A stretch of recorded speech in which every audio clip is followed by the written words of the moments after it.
نحمده ونصلي على رسول الكريم اعوذ باللہ من الشیطان بسم اللہ الرحمن الرحیم۔ السلام علیکم خواتین و حضرات، میں معذرت چاہتا ہوں کہ آج تھوڑا لیٹ ہو گیا، لیکن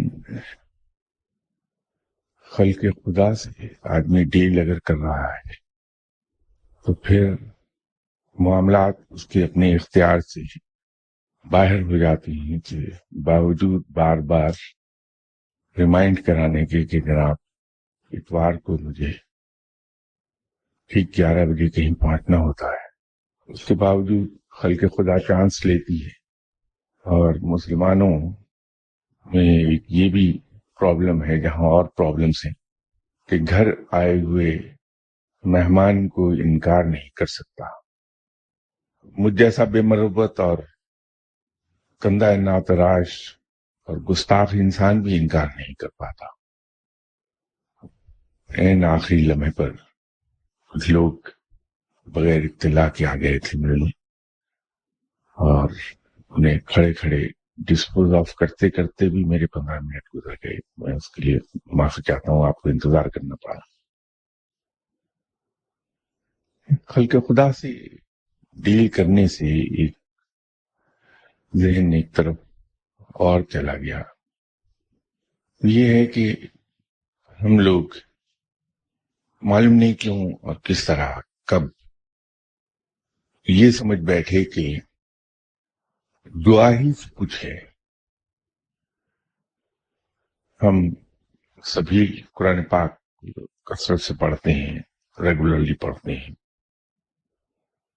اس سے جو نتائج اخذ ہوتے ہیں وہ میرے نزدیک تو یہ ہے کہ تمام قرآن ایک ہی بات کی طرف انسان کو بلاتا ہے، اور وہ ہے کہ ہر کام میں جد و جہد اور محنت،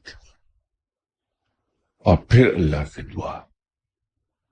لیکن ہماری زندگیوں میں کچھ ایسی تبدیلی آئی ہے کہ ہم یہ سمجھے ہیں کہ ہر چیز دعا ہے، اور عملی جد و جہد اگر کہیں بالکل ہی مجبوری ہو جائے تو ہم کچھ تھوڑی سی محنت کر لیں۔ اس طرح ہم نے جو عملی جد و جہد ہے اس کا سبسٹیٹیوٹ ایک اور نکالا ہم نے، اور وہ ہیں وظائف، تسبیحات۔ یہ ہمیں بے عملی کی طرف لے گئی ہیں یہ باتیں، اور کاہل لوگ، بے عمل لوگ، محنت سے عاری لوگ رب تعالیٰ کو پسند نہیں آتے۔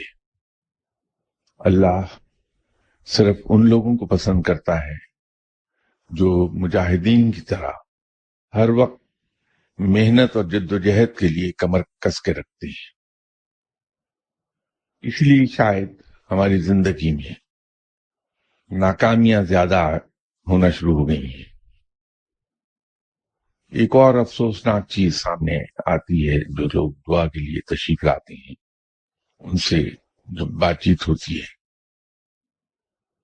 جب کسی بھی انسان سے یہ کہا جاتا ہے کہ آپ قرآن پاک کی تلاوت کثرت سے کیجیے، تو حیران کن طریقے پر ہر آدمی کی زبان سے ایک ہی جواب آتا ہے کہ نہیں وہ تو ٹھیک ہے، لیکن وظیفہ تو بتائیے آپ۔ گرچہ وہ ان الفاظ میں کہتے نہیں، لیکن اس کا مطلب یہی ہوتا ہے کہ وہ قرآن پاک تو چھوڑیے آپ جو کچھ ہے، لیکن وظیفہ بتا دیجیے۔ یہ بہت ہی عصبیت کی بات ہے کہ ہم قرآن پاک کو تو یہ کہہ دیں کہ وہ تو ٹھیک ہے، وہ کر لیں گے، لیکن آپ وظیفہ بتائیے۔ یہ باتیں مجھے معلوم ہے کہ تلخ ہیں، ہر انسان کو بری لگتی ہیں یہ باتیں، لیکن عملی طور پر یہی ایک تجربہ ہوتا ہے لوگوں سے ملنے کے بعد۔ بھائیو، قرآن پاک بہت عظیم چیز ہے۔ جتنے بھی وظائف ہیں وہ کوئی اگر مسلمان وظائف پڑھنے کو آپ کو دے گا تو وہ قرآن پاک ہی سے ہوں گے۔ تو یہ تو ایسا ہی ہے کہ کوئی شخص آپ کو نوٹوں سے بھرا ہوا ایک والٹ دینا چاہے اور آپ اس سے کہیں کہ نہیں یہ تو ٹھیک ہے کوئی بات نہیں، لیکن آپ اگر اس میں سے 10 روپے نکال کے مجھے دے دیں تو میں بہت امیر ہو جاؤں گا، تو یہ سوچ درست نہیں ہے۔ قرآن پاک کی فضیلت میں نے یہاں پہلے بھی 2-3 بار عرض کی کہ اتنی ہے کہ جب حضرت امام احمد بن حنبل نے خواب میں اللہ تعالیٰ کا دیدار کیا اور رب تعالیٰ کے پوچھنے پر جناب امام احمد بن حنبل نے جب یہ عرض کیا کہ یا باری تعالیٰ مجھے اپنے تک پہنچنے کا کوئی آسان راستہ بتا دیں، تو رب تعالیٰ نے اپنی زبان سے یہ فرمایا خواب میں کہ قرآن پاک کثرت سے پڑھا کرو۔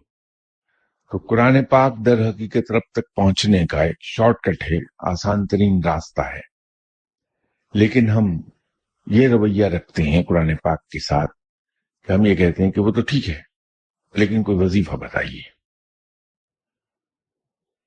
مسلمان وظائف کے قصے میں نہیں پڑھتا، وہ وظائف صرف ذکر الہی کے لیے پڑھتا ہے کہ میں اپنے رب کو پکاروں، کسی دنیاوی حاجت کے پورے ہونے کے لیے وظیفے نہیں پڑھتا۔ اس کا ذکر الہی، اس کی عبادات دنیاوی حاجات کے پوری ہونے کے لیے نہیں ہوتی، بلکہ اس کی عبادات صرف اور صرف رب کے لیے ہیں، اور رب کے لیے بھی صرف اس لیے کہ ہمارا رب لائق عبادت ہے۔ تو وظائف ہم پڑھیں ضرور، تسبیحات ہم کریں ضرور، لیکن صرف اور صرف اس نیت کے ساتھ کہ میں اپنے رب کو پکار رہا ہوں کیونکہ میرا رب لائق عبادت ہے، وہ پکارے جانے کے لائق ہے، وہ اپنے ذکر کے لائق ہے۔ اس کے ذریعے سے جو انعامات کی انسان پر بارش ہوتی ہے وہ انسانی تصور سے باہر ہے۔ جو کچھ انسان کو عطا ہونے لگتا ہے ذکر الہی کے جواب میں، وہ انسانی سوچ وہاں تک کبھی نہیں پہنچے گی۔ انعامات بہت بڑے ہیں۔ دوسری بات یہ ہے کہ ہم وسائل کی کمی کی وجہ سے بھوک سے تنگ آ کے دوڑے جاتے ہیں اپنے ہی طرح کے انسانوں کے پاس دعا کرانے کے لیے۔ ہم میں سے کبھی شاید ہی کسی کا ذہن، کم از کم میرا ذہن تو ادھر نہیں جاتا کہ آپ صلی اللہ علیہ وسلم اللہ کے محبوب ہیں اور وجہ تخلیق کائنات ہیں۔ آپ صلی اللہ علیہ وسلم کی محبت میں رب تعالیٰ نے یہ کائنات تخلیق کی تھی۔ تو ایسی ہستی صلی اللہ علیہ وسلم جسے رب اپنے اتنا قریب رکھتا ہو تو رب یقیناً ان کو وہ زندگی عطا فرمائے گا جو سب میں اعلیٰ اور بہترین ہو۔ آپ صلی اللہ علیہ وسلم کی حیات طیبہ ہم سب کے سامنے ہے۔ وسائل کی کس قدر کمی رہی، لیکن آپ صلی اللہ علیہ وسلم کی تمام عمر کی دعائیں اگر کوئی دیکھے تو کہیں کسی ایک موقع پر رب تعالیٰ سے آپ نے وسائل نہیں مانگے۔ دوسرا بڑا امتحان انسان کی اولاد ہوتا ہے کہ اولاد کو مشکل میں دیکھ کے بڑے بڑے لوگوں کے قدم لڑکھڑا جاتے ہیں۔ آپ صلی اللہ علیہ وسلم جن صاحبزادی سے اتنا پیار کرتے تھے کہ ان کی آمد پر کھڑے ہو جاتے تھے اور اپنی چادر ان کے بیٹھنے کے لیے بچھا دیتے تھے، ان صاحبزادی رضی اللہ تعالی عنہ کا یہ عالم تھا کہ پانی کا مشکیزہ اٹھا اٹھا کے شولڈر پر سٹریپ کا نشان پڑ گیا ہوا اور چکی چلا چلا کے ہاتھ میں موٹے موٹے گٹھے پڑ گئے تھے، لیکن کسی ایک موقع پر رب تعالیٰ کے حضور آپ صلی اللہ علیہ وسلم نے ایسی عزیز صاحبزادی کے لیے دعا نہیں کی. ہم آپ صلی اللہ علیہ وسلم کی امت ہیں، ان کے امتی ہیں ہم سب الحمدللہ. تو ہم کیوں وسائل کی کمی سے گھبرائیں یا زندگی میں مصائب سے گھبرا جائیں؟ اسی طرح ایک اور عجیب چیز ہے کہ رب تعالیٰ نے جیسے سورہ یاسین میں بھی فرمایا کہ میں نے ہر چیز کے جوڑے پیدا کیے ہیں، اسی طرح انسانی زندگی عبارت ہے جوڑوں کے ذریعے سے. اگر ہماری زندگی میں سکھ ہے تو دکھ بھی ہے، خوشحالی ہے تو تنگ دستی ہے، بیماری ہے تو تندرستی بھی ہے، خوشی ہے تو غم بھی ہے. تو ہماری زندگی میں یہ دونوں چیزیں اکٹھی ہیں. رب تعالیٰ کیا ایسا نہیں کر سکتا تھا کہ ہماری زندگی میں صرف پازیٹیو چیزیں رکھ دیتا اور نیگیٹو چیزیں نکال دیتا؟ یقیناً کر سکتا تھا، اس لیے کہ وہ مالک کل ہے، وہ قدرت والا ہے. اس نے ایسا نہیں کیا، بلکہ ہماری زندگی میں ایک رنگینی رکھنے کے لیے یہ دونوں چیزیں اکٹھی چلائی ہیں، پازیٹیو اور نیگیٹو.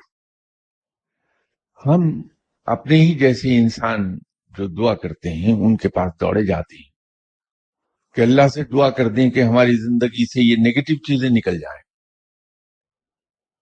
صرف پازیٹیو چیزیں رہ جائیں، خوشحالی رہ جائے، تندرستی رہ جائے، خوشی رہ جائے، کام اس طرح سے ہوں جس طرح سے ہم چاہیں، کام اس وقت ہوں جب ہم چاہیں. تو کیا ہم یہ رب تعالیٰ کی کام میں انٹرفیئر نہیں کرتے ہی کر کے ہم غیر فطری زندگی کی خواہش کرنے لگتے ہیں؟ میرے نزدیک یہ غیر فطری زندگی ہے کہ اپنی زندگی سے وہ تمام چیزیں نکال دی جائیں جس سے ہم خوش نہیں ہوتے. دعائیں اس طرح نہ مانگیں. ہم آپ صلی اللہ علیہ وسلم نے دعا مانگی ہے، وہ ہمارے لیے نمونہ ہے کہ یا اللہ میری دنیا بھی اچھی کر دے اور میری آخرت بھی. بہترین دعا ہے. اور یہ دعا مانگتے ہوئے جو مصائب آئیں انسان پر، جو مشکلیں آئیں، ان کو من جانب اللہ سمجھ کے خوشی سے تسلیم کر لیں اور یہ سمجھ لیں انسان کے ایسی دکھ اور تکلیف پر ہائے ہائے کرنا اصل میں رب کا شکوہ بیان کرنا ہے، اور ہمیں سزاوار نہیں کہ ہم رب کا شکوہ کریں. یہ زندگی رب کی عطا کردہ ہے، اسی طرح ہے، اس کو اسی طرح تسلیم کر لیا جائے اور اپنا فرض ہم پورا کرتے رہیں کہ محنت اور جد و جہد کرتے چلے جائیں. اس کے جواب میں اللہ تعالیٰ کی طرف سے کیا عطا ہوتا ہے وہ ہمارے مالک اور آقا کی مرضی ہے، جو چاہے عطا کر دے. 2-4 روز پہلے میرے ریزیڈینشل ایڈریس پر ایک لیٹر مجھے موصول ہوا تھا کسی صاحب کی طرف سے. غالباً 2 سنڈیز پہلے یہاں ایک گفتگو کے دوران میں نے ایک قصہ سنایا تھا کہ ایک بار میں نے اپنے شیخ، اللہ تعالیٰ ان کے درجات بلند فرمائے، ان کی موجودگی میں ایک جملہ ادا کر دیا تھا کہ صاحب آج گرمی بہت ہے. تو مجھے ڈانٹ پڑی تھی کہ تمہیں یہ حق کس نے دیا کہ تم اپنے آقا پر انگلی اٹھاؤ. اس پر انہوں نے کہا کہ صاحب یہ بات انسانی جبلت کے خلاف نہیں ہے. اس سلسلے میں انہوں نے ایک قصہ بیان کیا ہے. میں صحابی کا نام تو اس وقت میگزین سے نکل رہا ہے. ایک بار جمعے کی نماز کے دوران واز ہو رہا تھا، اس پہ ان صحابی نے آپ صلی اللہ علیہ وسلم کی خدمت میں عرض کیا کہ یا رسول اللہ صلی اللہ علیہ وسلم، خشک سالی کی وجہ سے ہمارے جانور مر رہے ہیں. آپ صلی اللہ علیہ وسلم نے وہیں منبر پر کھڑے کھڑے دعا اللہ کے حضور کی بارش کے لیے، تو اگلے ہی لمحے زوروں کی بارش ہونے لگی۔ پھر 2-4 روز کے بعد وہی صحابی ملے اور آپ صلی اللہ علیہ وسلم سے پھر عرض کیا کہ یا رسول اللہ صلی اللہ علیہ وسلم، اب بارش کی زیادتی کی وجہ سے ہمارے مویشی مر رہے ہیں۔ تو آپ صلی اللہ علیہ وسلم نے اسی وقت دعا فرمائی کہ یا اللہ، یہ تیرے بادل مدینہ میں نہ برسیں بلکہ مدینہ کے ارد گرد برسیں۔ تو یہ کوٹ کر کے انہوں نے کہا کہ اگر گرمی کی شکایت کی تو اس میں برا کیا ہے۔ میں اس سلسلے میں عرض کر دوں کہ شاید وہ پوری بات کو سمجھے نہیں یا ان کی توجہ ادھر گئی نہیں کہ اصل قصہ کیا تھا۔ بات یہ ہے کہ ہمارے یہاں اسلام میں بارش کے لیے تو نماز استسقاء ہے، لیکن نہ گرمی کے پڑھنے کے لیے کوئی ایسی دعا ہے، نہ نماز ہے، نہ گرمی روکنے کے لیے، نہ سردی کے لیے، نہ خزاں کے لیے، نہ بہار کے لیے۔ صرف اور صرف ایک ہی چیز ہے، وہ ہے بارش، اس کے لیے نماز ہے۔ دوسری بات یہ ہے کہ جب کوئی استاد اپنے شاگرد کو علم سکھاتا ہے، تربیت اس کی کرتا ہے، تو استاد کی کوشش یہ ہوتی ہے کہ اپنے شاگرد کو بہترین چیز سکھا دے۔ تو کسی بھی چیز پر صبر کرنا اور ہر مصیبت کے جواب میں شکر گزاری کرنا رب کی، یہ بہت اعلیٰ درجے کی چیز ہے کہ انسان مصیبت میں بھی اسی خوش دلی کے ساتھ رب کا شکر ادا کرتا رہے جیسا کہ وہ اچھے حالات میں کرتا تھا۔ تو وہ رب کو یہ چیز بہت پسند آئے گی۔ تو یوں میرے شیخ نے گرمی کی شکایت سے روکا کہ شکایت کبھی زبان پر آنی نہیں چاہیے۔ دوسری چیز دنیاوی ایک دلیل ہے اس سلسلے میں کہ سبھی دنیا ایک زمانے میں صدام حسین کو برا کہتی تھی۔ جب اسے کورٹ نے پھانسی کی سزا دی، پھانسی پانے کے بعد سے ساری دنیا اس کی تعریف کرتی ہے بہادری کی، صرف اس لیے کہ وہ سوئے دار چلا تو بہت دلیری کے ساتھ چلا، ہنستا کھیلتا لطیفے دوسروں کو سناتا ہوا پھانسی گھر کی طرف چلا گیا، اور اس نے پھانسی کا پھندا خود اپنے ہاتھوں سے گلے میں ڈالا۔ تو ہم یہ کہتے ہیں کہ بڑا بہادر آدمی تھا کہ وہ پھانسی ہنسی خوشی چڑھ گیا۔ تو جو شخص مصائب کو اور شدائد کو ہنسی خوشی برداشت کر جاتا ہے تو وہ اللہ کی نظروں میں بھی قابل ستائش ٹھہرتا ہے اور دنیا کی بھی۔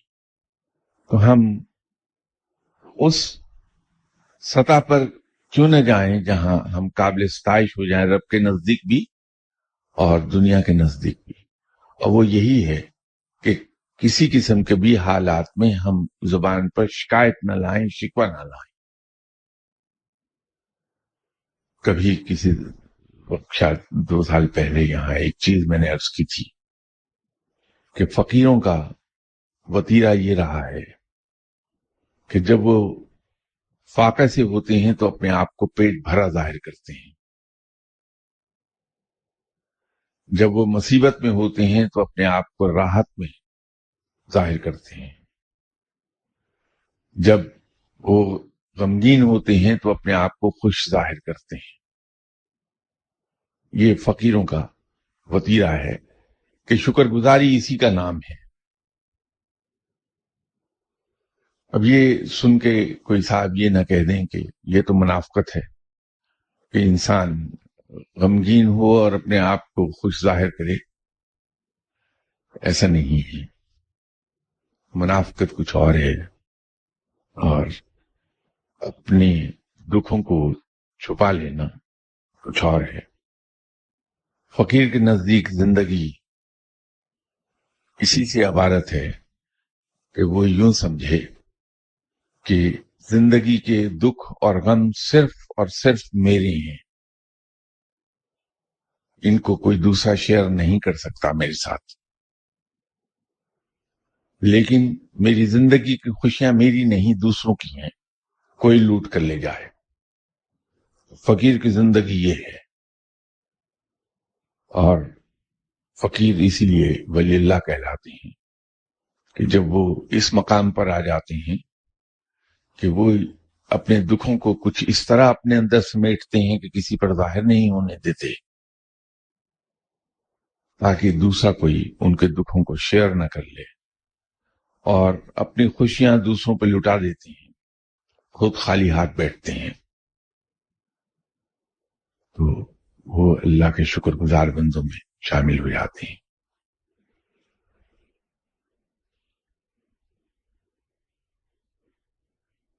کسی صاحب نے ایک سوال کیا ہے کہ خود شناسائی چاہیے، اس کا راستہ دین دے چکا، لیکن آج کے دور میں اس کی پہچان چاہیے۔ خود شناسائی کا راستہ آج کا دور ہو یا آنے والا کوئی دور، یہ غور و فکر ہی سے منسلک رہے گی۔ خود شناسی انسان کو مل ہی نہیں سکتی جب تک کہ وہ غور و فکر میں مبتلا نہیں ہوتا۔ دین نے بھی خود شناسائی غور و فکر ہی میں رکھی ہے۔ یہ وہ سچائی ہے یا یہ وہ حقیقت ہے جو کبھی تبدیل نہیں ہوتی۔ ہم میں سے جو بھی یہ چاہے کہ وہ خود شناسائی کے معیار پر چلا جائے، اس مقام پر چلا جائے جہاں خود شناسا ہو جاتا ہے انسان، تو اسے چاہیے کہ وہ غور و فکر کو عادت بنا لے، اس سے نئی نئی حقیقتیں کھلیں گی انسان پر، اور جوں جوں وہ تہ در تہ حقیقتوں سے شناسا ہوتا جائے گا تو رب کے قریب ہوتا جائے گا۔ اسی لیے یہ کہا جاتا ہے کہ جس نے خود کو پہچانا اس نے رب کو پہچان لیا۔ اس کے اندر جو پنچ لائن ہے وہ یہی ہے کہ غور و فکر سے کام لیا جائے۔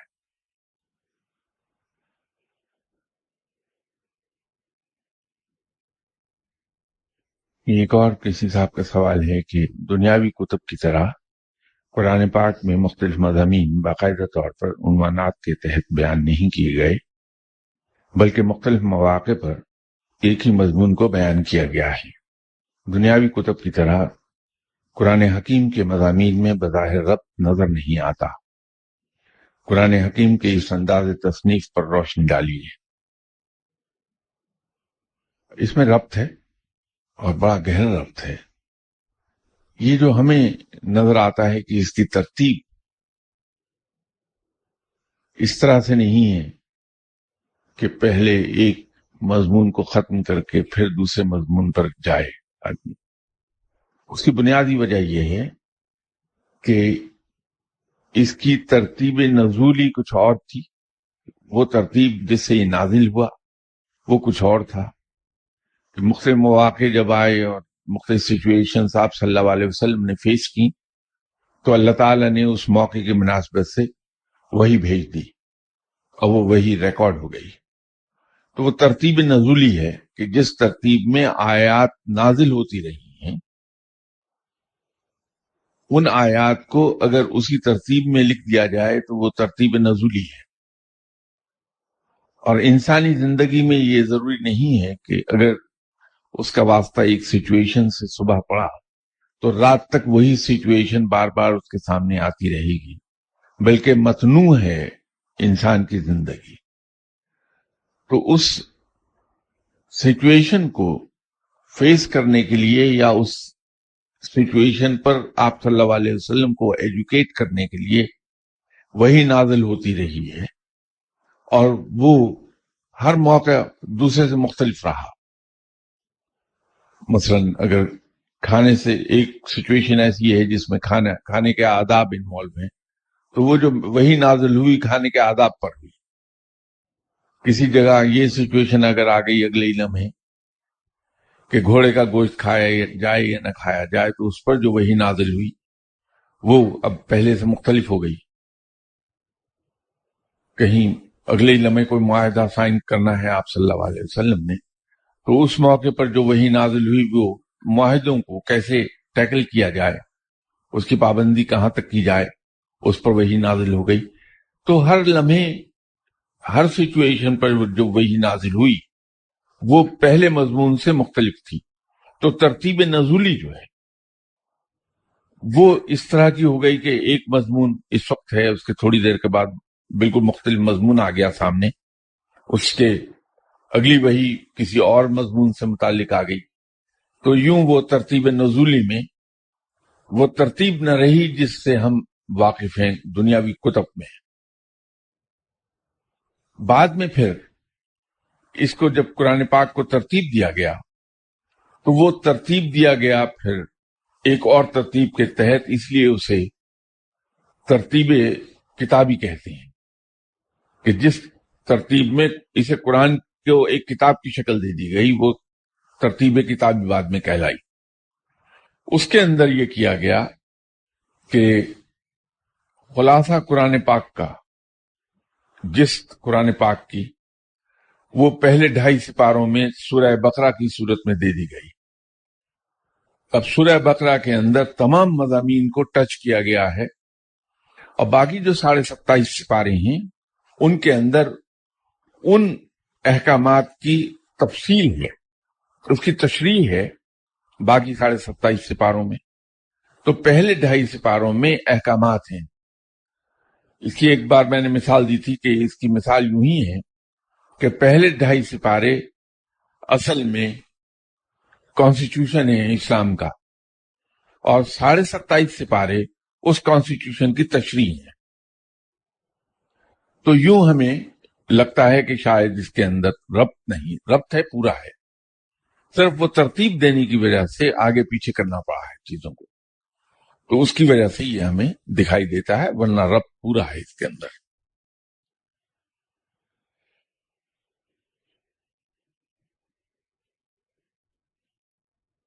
ایک اور سوال ہے کہ بعض صوفیہ کا خیال ہے کہ ارواح کو ناقابل فہم، ناقابل ادراک حکمت کے تحت خدا تعالیٰ نے اپنے وجود سے الگ کر دیا، لہذا اب ارواح دوبارہ خدا تعالیٰ سے ملنے کے لیے بے قرار ہیں. جبکہ اس کے برعکس بعض حکماء کا خیال ہے کہ ارواح کو بھی رب تعالیٰ نے اپنے امر کے ساتھ دوسری چیزوں سے بانداز دیگر تخلیق کیا، لیکن ارواح بھی رب تعالیٰ کی تخلیق ہیں اور یہ خدا تعالیٰ کے وجود کا کبھی حصہ نہیں تھی اور نہ کبھی حصہ بنیں گی. اس کی تفصیل کے لیے کہا ہے مجھے کہ اس کی تفصیل آپ بتائیے. پہلی بات تو یہ ہے کہ ایک مسلمان کے لیے سب سے زیادہ مستند چیز وہ ہے جو قرآن نے بیان کی ہے. اس کے بعد جو چیز حدیث میں بیان کی گئی ہے وہ مسلمان کے لیے سب سے زیادہ مستند ہے. اور پھر تیسرے مقام پر جو چیز سنت سے ثابت ہے وہ مسلمان کے لیے سب سے زیادہ مستند ہے. اور اس کے بعد صحابہ کرام کا فرمایا ہوا، اولیاء کرام کا فرمایا ہوا.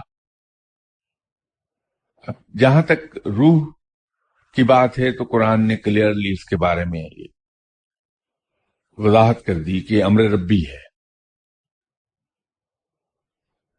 تو اس کے بعد پھر کوئی کیا کہتا ہے اس سے ہمارے ایمان میں فرق نہیں آنا چاہیے، ہماری انڈرسٹینڈنگ میں کوئی فرق نہیں آنا چاہیے کہ ایک فیصلہ قرآن نے کر دیا کہ یہ امر ربی ہے، آپ صلی اللہ علیہ وسلم نے فرما دیا کہ یہ امر ربی ہے، اسے ڈسکس نہ کرو، تو اس کے بعد پھر کسی قسم کی بحث کی کوئی گنجائش مسلمان کے لیے رہتی نہیں. اب سوال یہ آیا کہ یہ تو مسلمانوں کے لیے ہے کہ قرآن کا بیان کیا ہوا حرف آخر ہے، حدیث کی کہی ہوئی بات حرف آخر ہے، آپ صلی اللہ علیہ وسلم کی سنت مبارکہ سے ثابت ہونے والی بات حرف آخر ہے، لیکن غیر مسلم اس بات کو اس طرح سے نہیں مانیں گے جس طرح سے ہم بحیثیت مسلمان مانتے ہیں۔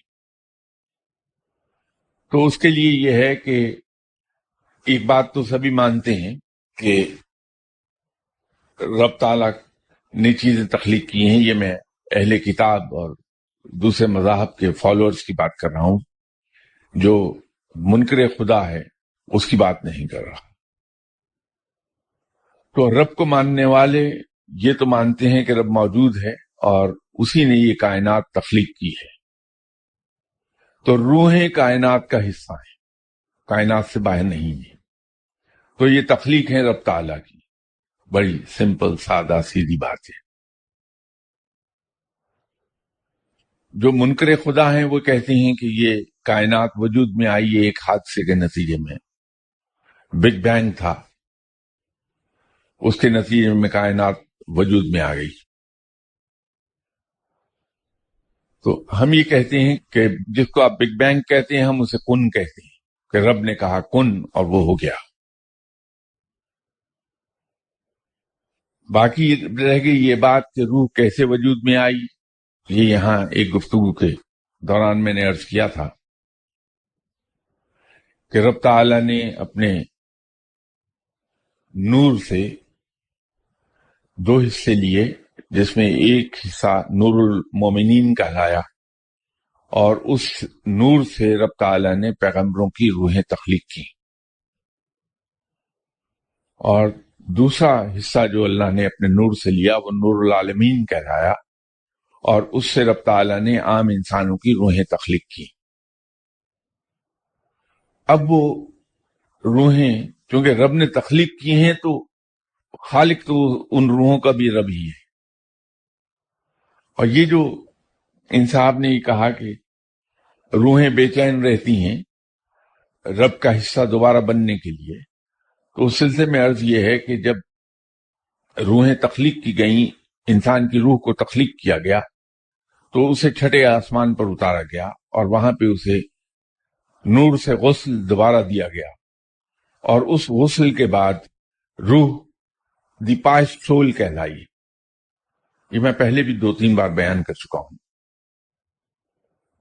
روح پاکیزہ کہہ لیجئے اسے، دی پاسٹ سول، اور پھر اسے تیسرے آسمان پر اتارا گیا اور وہاں ایک بار پھر نور میں غسل دیا گیا۔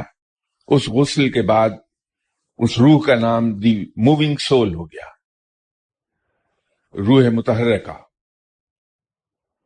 اور اس کے بعد انہیں عالم ارواح میں بھیج دیا گیا۔ روحوں کو جب زمین پر کسی روح سے متعلقہ جسم تخلیق ہو جاتا ہے تو فرشتے کو حکم ملتا ہے کہ یہ روح اس متعلقہ جسم میں داخل کر دو، اور روح کو جو اذن روانگی ملتا ہے اس اذن کے جاری ہوتے وقت روح کو ایک ہی کام دیا جاتا ہے کہ تم اپنے خالق کی طرف رجوع رکھنا جب دنیا میں جاؤ۔ تو جب تک روح دنیا میں رہتی ہے وہ اپنے خالق کی طرف رجوع رکھتی ہے، ادھر متوجہ رہتی ہے۔ تو اس کو صوفیہ کرام نے کچھ نے اپنے آسان لفظوں میں یہ کہہ دیا کہ وہ بے چین رہتی ہے رب سے ملنے کے لیے، اس لیے کہ فقیر بہت بے چین ہوتا ہے اپنے دوست سے ملنے کے لیے، اس کو موت کا انتظار ہوتا ہے۔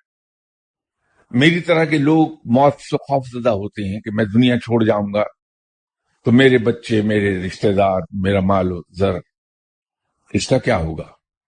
لیکن فقیر بے چین ہوتا ہے اپنے دوست سے ملاقات کے لیے، تو اپنے اس جذبے کو جس میں وہ رب تعالیٰ سے ملاقات کے لیے بے چین ہے کہ میری دوست سے ملاقات ہو جائے، اس کو اس نے ان الفاظ میں آسان میں لفظوں میں بیان کر دیا۔ کیونکہ ہوا یہ کہ عام طور پر 99.99% کیسز میں اولیاء کرام دنیاوی تعلیم سے تحت دامن ہی رہے، تو ان کا جو ایکسپریشن ہے وہ ان کے اپنے انداز کا ہے. حالانکہ وزڈم میں بہت آگے تھے. جو علم انہیں رب تعالیٰ کی طرف سے عطا ہوا، قدرت نے عطا کیا، وہ کہیں سپیریئر تھا دنیاوی تعلیم سے، لیکن ان کا ایکسپریشن اپنے انداز کا رہا ہے. تو وہ اپنے انداز میں جب کسی جذبے کو ایکسپریس کرتے ہیں تو ہم جیسے لوگ، مجھ جیسا آدمی جو دنیاوی تعلیم بھی حاصل نہیں کر پایا، وہ اس کو سمجھتے وقت غلط فہمی کا شکار ہو جاتا اور اس سے کچھ کا کچھ سمجھ بیٹھتا ہے انسان. تو یہ جو بے چینی ہے کہ رب کے وجود کا حصہ بن جائے، در حقیقت وہ اس کو کہہ رہے ہیں کہ جب تک روح اس دنیا میں رہتی ہے، رب تعالیٰ کے حکم کے مطابق اپنے خالق کی طرف رجوع رکھتی ہے، اور جو چیز کسی دوسری جگہ رجوع رکھے گی وہاں پہنچنے کے لیے بے چین ہوگی. اور دوسرا یہ ہے کہ فقیر اپنے رب سے اتنا پیار کرتا ہے کہ وہ اس سے ملنے کے لیے بے چین رہتا ہے اور اپنی موت کے انتظار میں ہوتا ہے. موت کی خبر کہ تمہیں کچھ عرصے کے بعد دنیا سے چلے جانا ہے، اس سے ویلکم نیوز، اس سے زیادہ خوشی کی خبر کسی فقیر کے لیے اور کوئی نہیں ہوتی کہ اس کو یہ پتہ چل جائے کہ مجھے کچھ عرصے کے بعد دنیا سے چلے جانا ہے. وہ خوش ہوتا ہے کہ میری رب سے ملاقات ہو جائے گی، اپنے دوست سے ملاقات ہو جائے گی. اس کو وہ بے چینی کے نام سے انہوں نے ایکسپریس کر دیا ہے.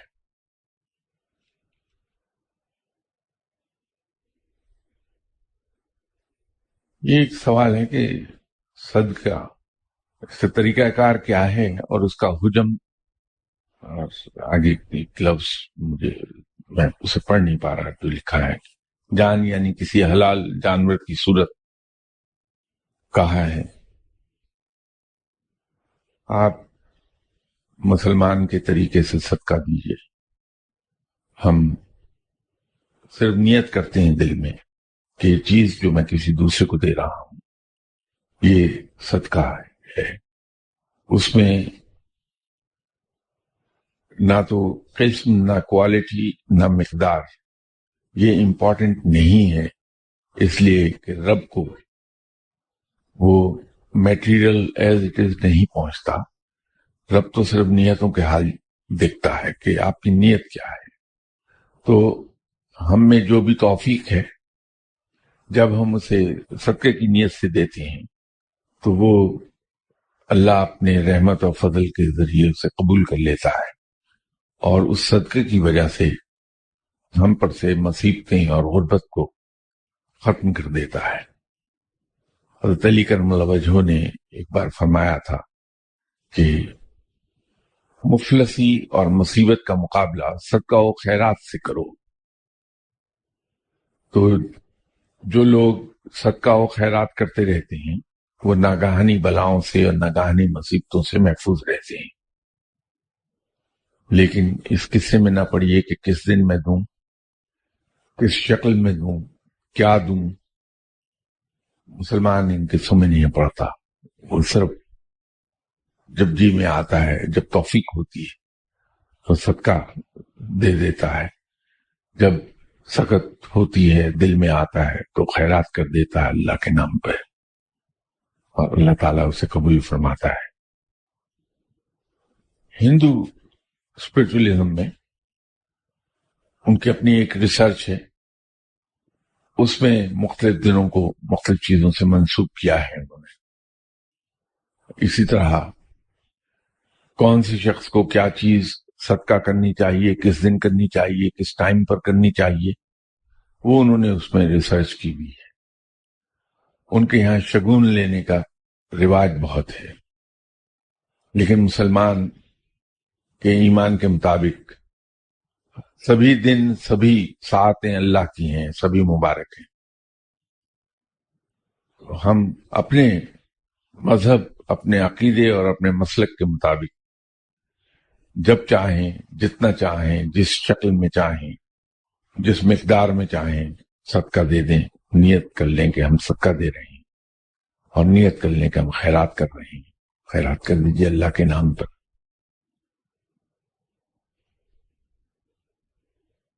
کسی صاحب نے سوال پوچھا ہے کہ کیا بی بی صاحبہ رضی اللہ تعالیٰ عنہ اور حضرت امام حسن و حسین رضی اللہ تعالیٰ عنہ کے لیے نفل پڑھے جا سکتے ہیں؟ بالکل، برائے ایصال ثواب اللہ کے لیے نفل پڑھیے، نفل اللہ کے لیے ادا کیجیے، برائے ایصال ثواب بی بی صاحبہ اور جناب امام حسن حسین رضی اللہ تعالیٰ عنہ، ان کے لیے، دیگر اہل بیت کے لیے، آپ صلی اللہ علیہ وسلم کے لیے برائے ایصال ثواب ضرور نوافل پڑھیے۔ اللہ تعالیٰ ہمیں توفیق بخشے، بڑا نیک کام ہے۔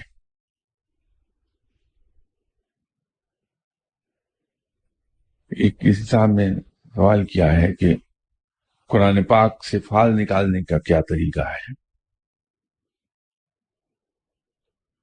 اور یہاں کی کسی پرانی نشست کا حوالہ دیا ہے کہ ایک پچھلی نشست میں حضرت امام حسین رضی اللہ تعالیٰ عنہ کی شہادت کا ذکر کیا کہ ان کو فجر کے وقت پتہ چل گیا تھا کہ مجھے شہید کر دیا جائے گا۔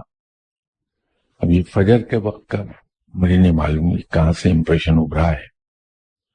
یہ ضرور ہے کہ جب حضرت امام حسین رضی اللہ تعالیٰ عنہ اہل کوفہ کی دعوت پر کوفہ کی طرف روانہ ہوئے تھے تو حضرت امام حسین رضی اللہ تعالیٰ عنہ نے یہ چاہا تھا کہ پہلے عمرہ کر لیں، تو آپ تشریف لے گئے تھے عمرے کے لیے۔ تو وہاں بھی خطوط آئے اہل کوفہ کے، تو کوفہ کی طرف روانگی سے پہلے، مکہ سے روانہ ہونے سے پہلے، حضرت امام حسین رضی اللہ تعالیٰ عنہ نے ایک روایت کے مطابق قرآن پاک سے فال نکالی تھی 3 مرتبہ، اور تینوں مرتبہ لفظ شہادت آیا تھا۔ یہ روایت ہے۔